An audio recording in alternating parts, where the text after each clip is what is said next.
According to ancient Roman legend, the city of Rome was founded in the year 753 BC by the brothers Romulus and Remus.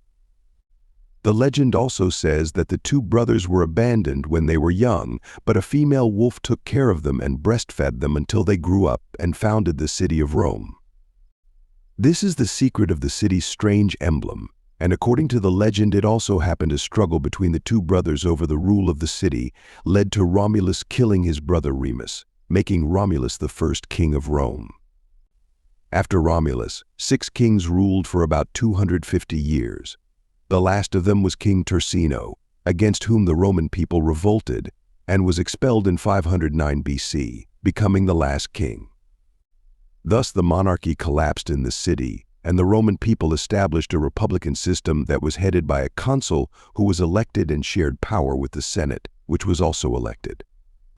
There was the position of dictator, which was granted to one of the 2 consuls, but only in cases of wars and crises, and the position had almost absolute powers.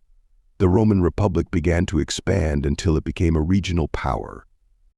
It was emerging and was seeking to control the western Mediterranean basin. During the 3rd century BC, the Romans clashed with the Carthaginians, who were the strongest naval power at that time, and the war began between Rome and Carthage. 3 wars broke out between Rome and Carthage, known in history as the Punic Wars. The most famous of them was the Second War, which the Carthaginian leader Hannibal invaded the heart of Roman lands after an epic crossing of the Hart Mountains. The conflict ended with the victory of Rome and the destruction of Carthage during the 2nd century BC. After Rome's victory over Carthage, the Roman Republic turned into a great colonial power that dominated the Mediterranean basin, and by the 1st century BC it was the Roman Republic. It controls Italy, Greece, part of Anatolia, North Africa, and Gaul.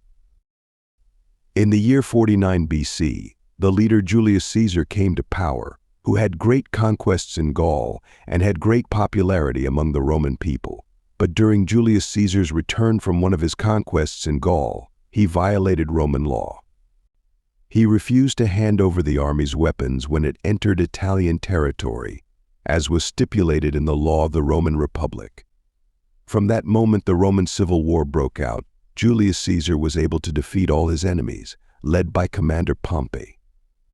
He succeeded in subjugating Rome and granting himself the title of dictator for life due to the increasing power of Julius Caesar and his monopoly in ruling Rome.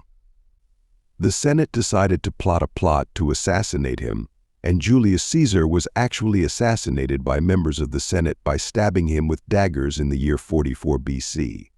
After the killing of Julius Caesar, civil war broke out again between 2 of his greatest leaders, Mark Antonius and Octavius. Antony allied with Cleopatra, queen of Ptolemaic Egypt, which she was seeking to inherit the throne of Rome to her son from Julius Caesar. But in the end, Octavius defeated both Antony and Cleopatra in the naval battle of Actium in the year 31 BC.